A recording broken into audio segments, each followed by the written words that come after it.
Welcome to the Capitol News. I'm your host, Alex Karitis. Today is Sunday, January 19th, 2020. Thank you so much for joining me. Hope you guys all enjoyed your weekend. I know I did not do a podcast on Friday, so I wanted to make sure that I did a week ahead segment this evening. I'm most likely not going to do a podcast on Monday either, simply because of the Martin Luther King holiday. There's not going to be a lot of market noise, and I doubt there's going to be a lot of political noise either, because everybody's pretty much going to be on vacation. But this week is going to be a historic week. The United States Senate is to commence the impeachment trial of Donald John Trump, the 45th President of the United States. So this is going to be an historic week, and weeks and potentially months or months ahead. Wherever you stand on this issue as to whether or not you believe that these charges rise to an impeachable offense, or you think he should be completely acquitted and exonerated of all of these things, matters not. This is going to be a historic week, and it's something that this country has only seen now for the third time when it comes to the President of the United States. So I'm going to be paying as much attention as I possibly can, because I love history. I love how our government is supposed to work, at least in theory. So I'm going to be paying close attention, and I hope that most of you can do the same, because it is history in the making, and this is the details. This is how our Constitution, it is being tested right now, and it needs to be upheld. And there needs to be a process, again, regardless of your belief as to whether or not the president is guilty, innocent, or you're on the fence. The process needs to stand. It needs to, because that is giving credibility, and it is placing faith in the Constitution of the United States. And if the people of this country, through our representatives right now in the United States Senate, cannot place their faith and confidence in the Constitution of the United States, then our republic ceases to exist. And I'm sure many people can make an argument that that's already the case. And I would be hard to disagree with them on many fronts. So this is imperative. This is imperative. And it's really now more incumbent on the Republican Party, which is typically the party that always comes down to defend the Constitution. That's where the word conservative really comes from. You want to conserve. You want to conserve the history and the dignity and the integrity of our founding documents. Both parties use the Constitution when it's suitable for them, when it's convenient for their argument. Where were the Democrats a handful of years ago under President Barack Obama with Obamacare, the Affordable Health Care Act? Okay? Nowhere to be seen. Nowhere to be seen. Now, all of a sudden, they have a Republican in the White House. They don't like him.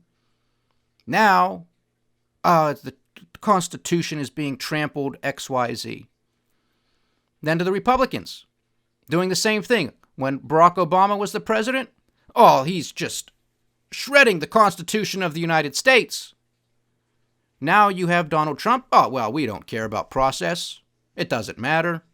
We don't care about trade wars. We don't care about trillion-dollar deficits again.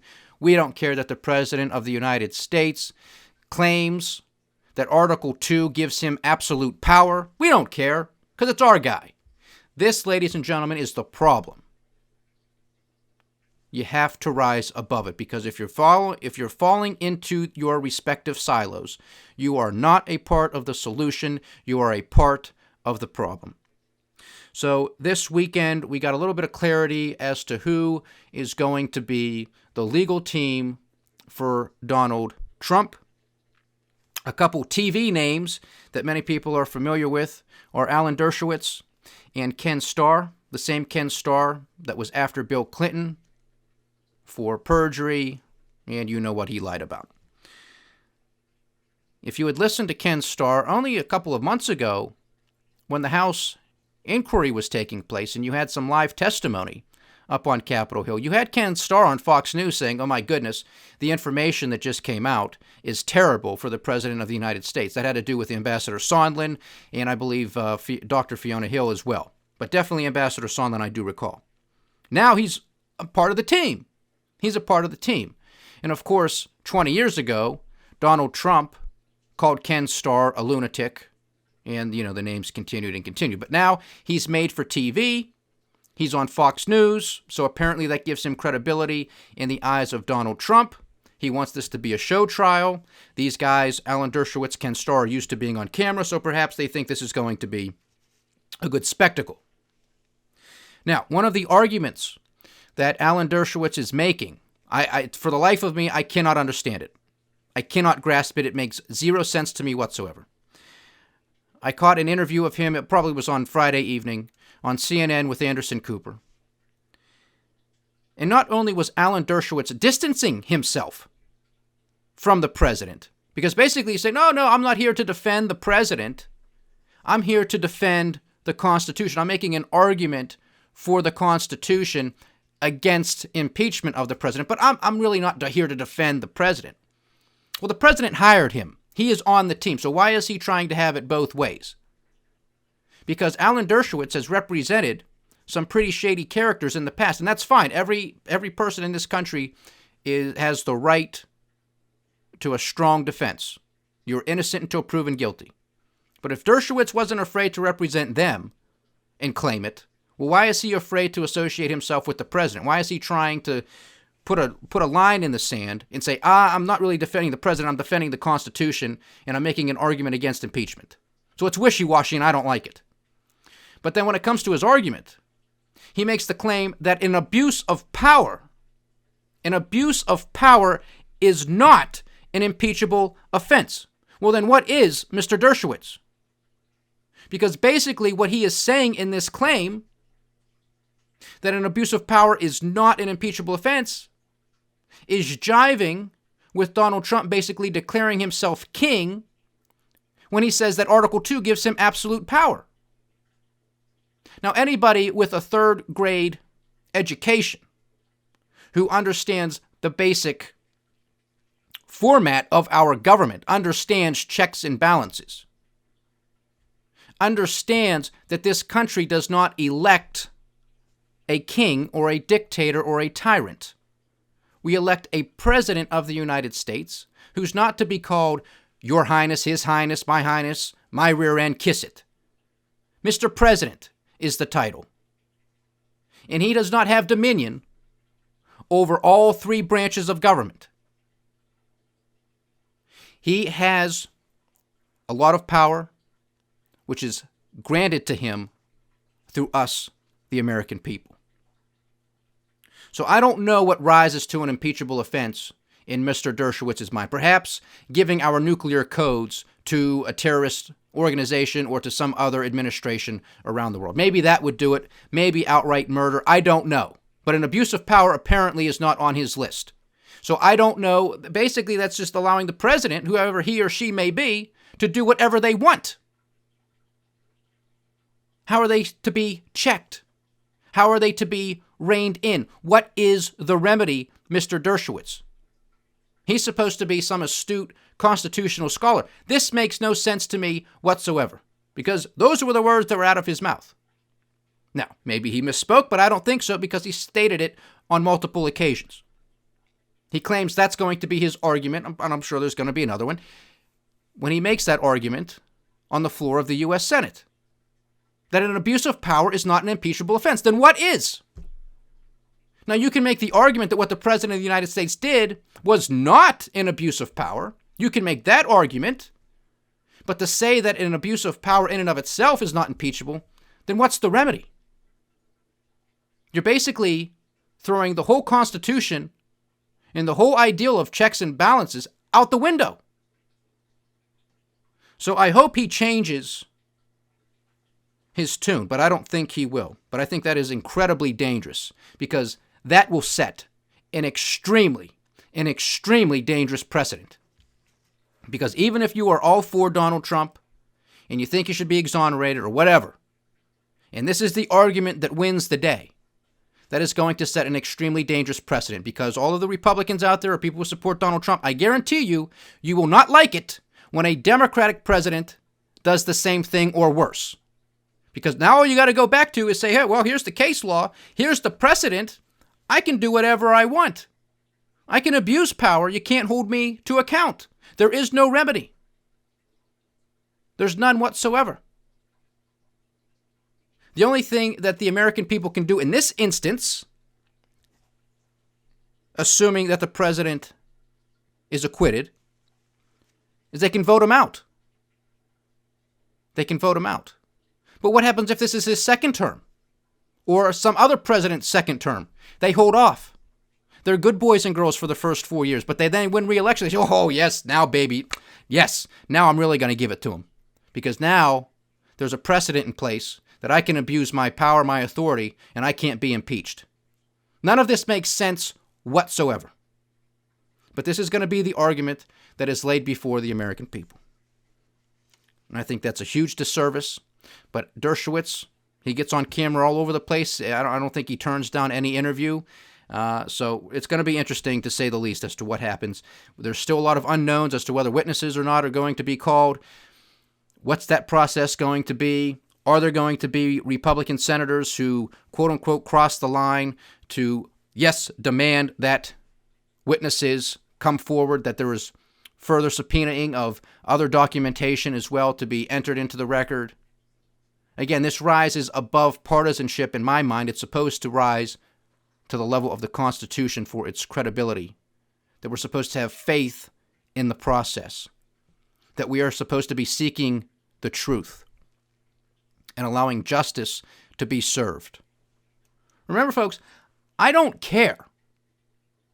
I don't care who is implicated, and I don't care who is impeached, removed from office, so long as there is a fair and open and transparent trial, and as long as the truth is known. But if there is a lot of concealment, if there is a lot of obstruction, then what are you supposed to do? I mean, what type of decision are you supposed to make? Well, typically people who are guilty are probably going to do their best to withhold information, not allow witnesses to come forward. Okay? Now, you can argue the executive privilege. Now that's going to probably end up in the courts. Now, how's that going to come down? There's still a lot of moving parts to this.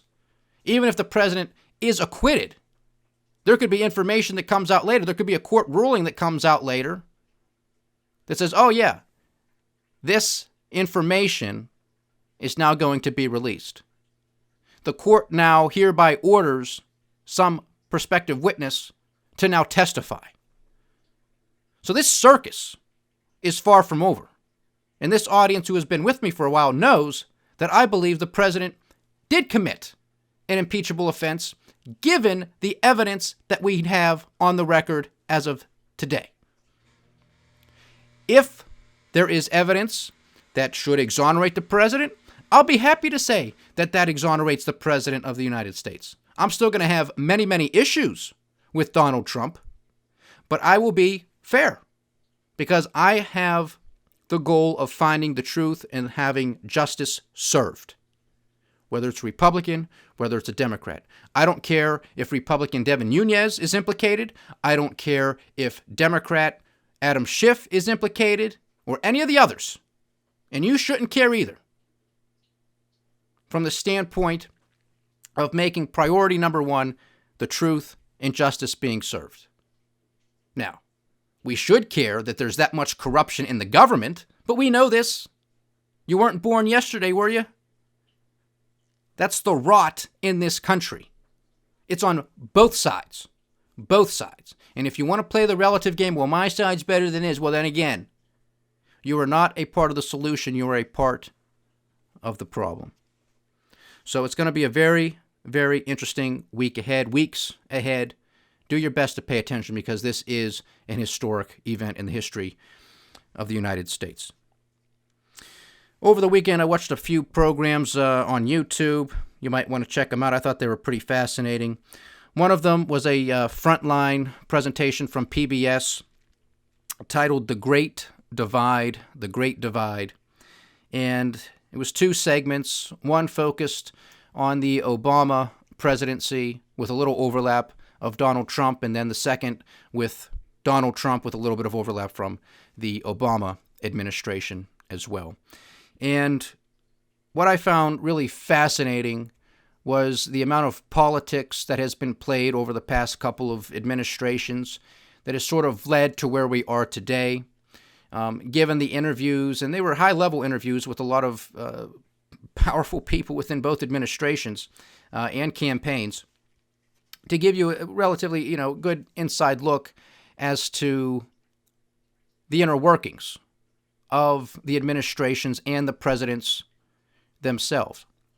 One of the interesting things that I thought was interesting anyway was in the Obama administration, a lot of that hope and change stuff, while it wasn't specific, obviously, which made it a very profitable for the Obama team, because hope and change, it's not specific. So anybody who thinks that this has to happen or that has to happen, that's your hope, that's your change, you just cling to it, and then you associate Barack Obama with it, and you vote for him. Again, it lacks specifics, but this country is not deep on detail. That's why we had Barack Obama, and that's why we have Donald Trump. That's why we had Bush. That's why we had Clinton, and the list goes on and on and on. So we have nobody to blame but ourselves, but that's just the pattern of it. But there was a lot of people within that campaign and within that administration that truly believed that the parties could come together. That after 8 years of George W. Bush and the Iraq War and the Afghanistan War and then the Great Recession, that was a time to roll up the sleeves and to really get together and get things done, get things accomplished. And one of the interesting things very early on in the Obama administration was clearly the great financial crisis and the Great Recession. And he tapped, I'm sure you recall this, Timothy Geithner to be his Treasury Secretary. Timothy Geithner was formerly the president of the New York Federal Reserve. He was right in the middle. Of the decision-making process during those last months of the Bush administration. The TARP funds, the bailouts, all of it. So this guy is in the heart of it, and he becomes the Secretary of the Treasury. Now, a lot of President Obama's political advisors, David Axelrod for one, Ben Rhodes, you know the names. They said, look, Mr. President, you have to hold these people accountable. Heads have to roll. Now, whether they were saying this because they understood the economics of it, whether or not they understood the constitutionality of it, whether they understood the free market capitalistic argument that we make here on a daily basis or not, almost becomes irrelevant, because they were looking at it through the framework of politics. You're the new sheriff in town. These guys ripped everybody and their mother off, and nobody is being held to account. And in fact, those guys got bailed out. Meanwhile, millions of Americans are losing their homes, losing their jobs, losing their cars. You know the list. But who told Mr. President, no, you don't want to do that, Mr. President, because that'll cause even bigger problems if you go after the banks and the executives within those banks and start holding people accountable. You can't do that. Who advised him on that? Timothy Geithner. And he looks like a little rat weasel anyway. He convinced him. So I did not vote for Obama. I did not support the vast majority of his policies. But I have stated here on numerous occasions that because of the environment in which Barack Obama found himself when he entered 1600 Pennsylvania Avenue, he could have went down as one of the best presidents in U.S. history. Now, that will not be the case. It will be the opposite, close to it. Now, again, I don't know if this was because of the naivete of Barack Obama. When he came in, he didn't have a full grasp and understanding of free market capitalism, was afraid to upend the apple cart, which was already upended and apples were spewing all over the place. That was the Great Recession. Or he's just too conservative of a person when it comes to that type of risk and didn't want to do it. Or he knew who financed his campaign and didn't want to, upset that apple cart either. We won't know, but we know that heads didn't roll. We know that the banks were not held to account. We know that the bankers were not held to account. We know that only one sap got arrested and went to jail. And he was some low-level guy who was caught up in rigging one of the markets. I don't even remember. It wasn't the executives in J.P. Morgan. It wasn't the executives at Bear Stearns. It wasn't the executives at Bank of America, Wells Fargo, Lehman Brothers. They got off scot-free. Whether or not their organization continued to exist or not. They all got off scot-free, no problems. Obama had the opportunity of a lifetime to allow the system to collapse under its own weight, because it was a system and remains a system of corruption, of fraud, and nepotism and abuse. And we outline that clearly in our book, The Cynic's Guide to Investing, and we outline that here on a near daily basis on this podcast. The system that was quote-unquote saved was not worth saving. If that system can cause the destruction that we all experienced during the great financial crisis, if that's capable under that system, then it has to go. It has to go, because now you have the government even more involved than it has ever been before, and the Federal Reserve, with the stock market now completely decoupled from the underlying economy. trillion-dollar deficits, hundreds of billions of dollars added to the balance sheet of the Federal Reserve. It's a monster. We have opened Pandora's box. And I believe the end is going to be very, very terrifying for a lot of people. It's most likely going to be worse than what it was 10 years ago, because none of the fundamental issues have been solved, and in fact, they are getting worse. There's more debt, household level, corporate level, government level. There's nowhere to run, and it's global. China's slowing down. There's no other major economy that can lift the rest of the global economy up. It's debt saturation. Through all of this deficit spending, through all of this money creation, we have brought so much future consumption and production forward to today, it's not even funny. We have literally wiped out probably a generation's worth of growth in real economic growth, all to satiate the lust and the greed of people, particularly on Wall Street, and to give cover to our quote-unquote leaders in Washington, D.C., because nobody wants to be caught holding the bag. Nobody wants to take responsibility. So Obama missed his shot, and unfortunately, so did President Trump, who I've stated on multiple occasions here too, also entered 1600 Pennsylvania Avenue with a huge mandate to drain the swamp. He could have came in and said, we don't care about GDP. We don't care about the unemployment rate. We don't care about what the stock market does. We care about the heart and soul of this country. We care about the integrity of the Constitution of the United States. We care about the fabric of our society that is crumbling, and we care about the divisiveness that is destroying this country from within. Did he do that? Nope, he did not. He did not. All of those phony, fake, bubbly numbers that he said were phony, fake, and bubbly under Obama, he's now taking ownership of. GDP, never better. Unemployment, never better. Deficits, who cares about them? Federal Reserve causing bubbles, keep doing it. Keep doing it. Endless wars, we just assassinated an Iranian general. We just upped the ante on economic sanctions against Iran. That is not, ladies and gentlemen, de-escalation. That is not de-escalation.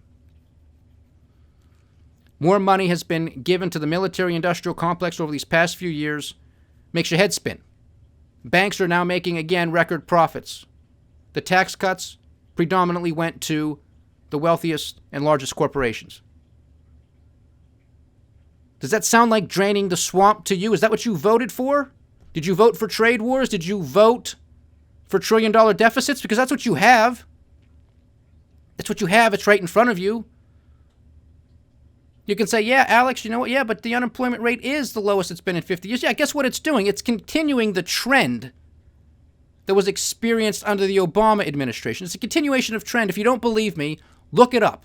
Go to thecapitalnews.com. We did a capital economics presentation on this a few months ago. Look it up. It's a continuation of trend. He did not come in and sprinkle magic fairy dust on this thing just to make it better. It's a continuation of trend. Did the tax cuts give a little bit of a stimulus? Sure did. Did the deregulation give us a little bit of a stimulus? Sure did. But you would think, with all those tax cuts, with the hundreds of billions of dollars added to the balance sheet of the Federal Reserve, with the trillion-dollar deficits, with all that, we would be booming. You would think we would have 3-4% GDP. We don't. We're not even close. And if you look at all of the other underlying fundamentals, which I discussed last week on Thursday, because I had to do a head scratch, I said, my goodness, this is all I hear. Everybody thinks everything's great. I said, maybe I'm mistaken. And nope. I said, go on the Federal Reserve Economic Data website, Fred, Google it, and type in a handful of words. Type in construction. Type in retail, type in manufacturing, type in industrial production, type in transports, type in federal, state, local receipts, tax receipts. Look at corporate profits. Look at jobless claims. They're all rolling over. They're all near zero, or they're in negative territory. That is not the greatest economy ever in the history of the United States, period. Now, if you want to believe it, be my guest, but you're not doing yourself any favors. Corporate profits peaked in 2014. One would think, with all of those tax cuts, with the trillion-dollar deficit spending, with the deregulations, with the Federal Reserve doing what it's doing, the corporate profits would be booming. They're not. Not even close. 40% of the companies that are listed on U.S. stock exchanges are unprofitable. They are unprofitable.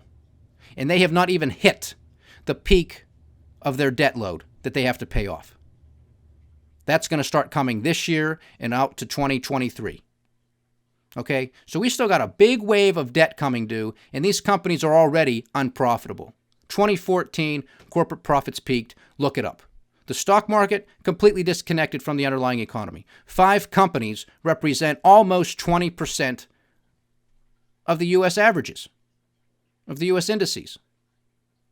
This is all-time high. This is higher than where it was during the dot-com era. 5 companies. Does that sound like a market to you? And they have trillion-dollar capitalizations. These companies, Apple, Google, Microsoft, they are some of the they would be some of the largest countries in the world by market cap. How sustainable do you think this is? Now, you're riding the wave up. I tell you to stay diversified and stay vigilant. You better. You better. Because I have no idea when this roller coaster ride is going to come to an end. But when it does, it's going to be a big drop-off, believe me when I tell you. That's what history tells us. This time's not going to be any different, except it's going to be worse. Because there's no leadership, there's no honesty. Everything is completely... I mean, I don't even know what to say. Because I like to look at the underlying fundamental economic numbers to make sense of these valuations of what's taking place. It's completely gone. It's bought and paid for by the Federal Reserve. And of course, we're going to be flipping that bill. So that was the Great Divide, and then they go into Donald Trump and this, that, and the other. And they had Steve Bannon, who you'll occasionally still see on television. He was one of the managers and strategists of the Trump campaign and very early on within the Trump administration. He did not stay there within the administration very long. This guy loves to fight. He loves the divisiveness. This guy loves the Donald Trump that gets up there and calls people names and doesn't back down and doubles down and triples down and all that stuff. You know, they showed President Trump, or President-elect Trump at the time, his speech that night when it was announced that he was going to be the next president of the United States. And it was rather conciliatory. It was rather an attempt to unite the country, and which was the right thing to do. Okay, he's the leader of the country. He's not just the leader of the Republican Party. He's the leader of the entire United States of America, who has to be an ambassador on our behalf. Steve Bannon's like, oh, nobody even pays attention to that speech because that's not who Donald Trump is. You got to let Trump be Trump, and that wasn't Trump. You got to let him fight. You got to let him be divisive. No, Mr. Bannon, that is completely false. That is completely incorrect. It is his job. It is his moral obligation to unite this country, not divide it. So I don't know who Steve Bannon is working for behind the scenes or what the hell he's doing, but to divide this country is not the job. He wants to go after the elites of this country. I have no problem with that because of the corruption and the abuse that they're going after. But to say that you have to divide the country in order to do that, no. If you want to do that, the country has to be united because it's not unique to the Democratic Party. It's both of them. It's both of them. And the party is just a charade to begin with. It's all a plan of divide and conquer. Put you in your respective silos. Give you a bucket of issues. Oh, yeah, I agree with these idiots more than those idiots, so call me that. That's all it is. It's divide and conquer. Wake up. So that's really the tune and tone of the Great Divide episode when it comes to the Trump administration. So, interesting. Check it out if you want. There was another panel discussion I also watched over the weekend of Double Line. That is Jeffrey Gundlach's firm. I've mentioned Jeffrey Gundlach here on numerous occasions. Money manager, big on the bond funds. You know, the media calls him the bond king, whatever. He doesn't like it, but that's just what the media calls him. So if you've heard the bond king, it's probably going to be referred to as Jeffrey Gundlach. Double Line Capital, panel discussion. 3 parts. Part 1 and 2 have been released. Part 3 will be released, I think, on the 23rd, so in a few days. Has a panel of 6 people, some economists, some researchers, some portfolio managers. Very interesting take on things. A lot of the same issues and concerns that we have here at the Capital News. But given, their years of experience, some of them are really specific with various topics, so you might want to pay attention to what those individuals have to say. I think, the first 2 are about an hour long each. Worth the look. You can find it on YouTube, Double Line Capital, panel discussion, 6 people, again, giving some very interesting takes on the market and the economy. Had a conversation also this weekend with my father, and he brought up something that we've discussed here before, but I thought it was worth mentioning again. And he said, I just read an article in New York City, 50% of the luxury apartments and condos are vacant. They're empty. They're empty. I said, I know. I said, I've been talking about it. And he listens to the podcast. I said, I know. It's what I've been saying. It's going to be a top-down, bottom-up squeeze this time when it comes to the real estate market. Some markets will be in a collapse. Some will just have, a big correction in price. Time will tell. But why is this happening? It's happening for a number of reasons. One, the bankers got smacked on the wrist with regulations following the subprime crisis. Okay, all of those individuals, unfortunately, they were subprime. They probably never should have been in those homes to begin with. All right? And that obviously caused a snowball effect that led to the great financial crisis. Lots of problems from that. Well, the banks weren't going to make that same mistake again, at least not so soon after the great financial crisis and the subprime crisis. Furthermore, they were restricted from doing so through regulations. So who to go to now if you want to expand your real estate portfolio? What are investors going to do? What are builders going to do? Well, can't give the subprime people. Got to go with the people with the money. That's the wealthy. Now, at the same time, you had a lot of foreigners making money over the past decade because of the growth of China, all the industrialists, and all of the trade that was tied to China. So all of these people in the big cities, New York being one of them, of course, started building massive skyscrapers filled with luxury apartments, penthouses, and condos. Now, why did they do that? Because there was some of the demand for it from foreigners, the Chinese, Australians, Indians, Russians, Middle Easterns. You name it, they were coming, they were buying property to diversify their various portfolios, have an asset in the United States, get out of their respective home currencies, get something in US dollars, you name it.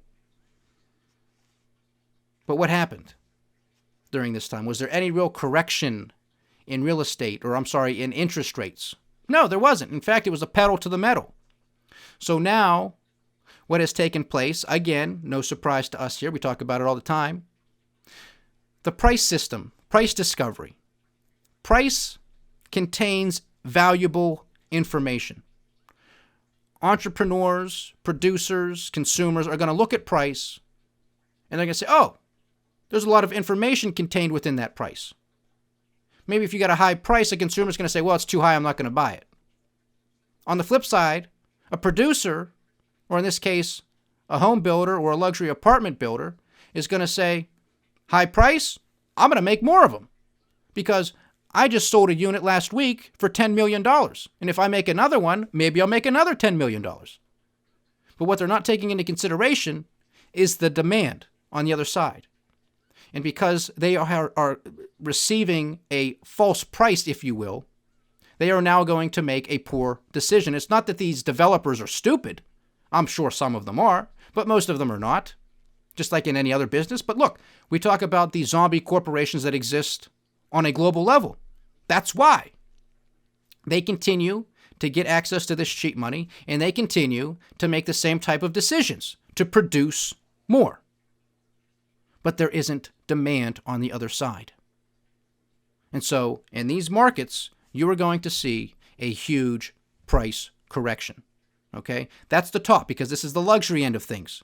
Now the bottom up, how's that going to take effect? That'll take effect when these corporations, and we're already starting to see it with CEO and CFO surveys, which we've discussed here recently as well, starting to tighten the belt. Profit margins are getting squeezed. Productivity is going down. That means there's oversupply, there's overcapacity. They got too many people working. So hours are going to start being cut, which we're already seeing. And jobs are going to start being cut, which we're already seeing in continuous jobless claims. Okay?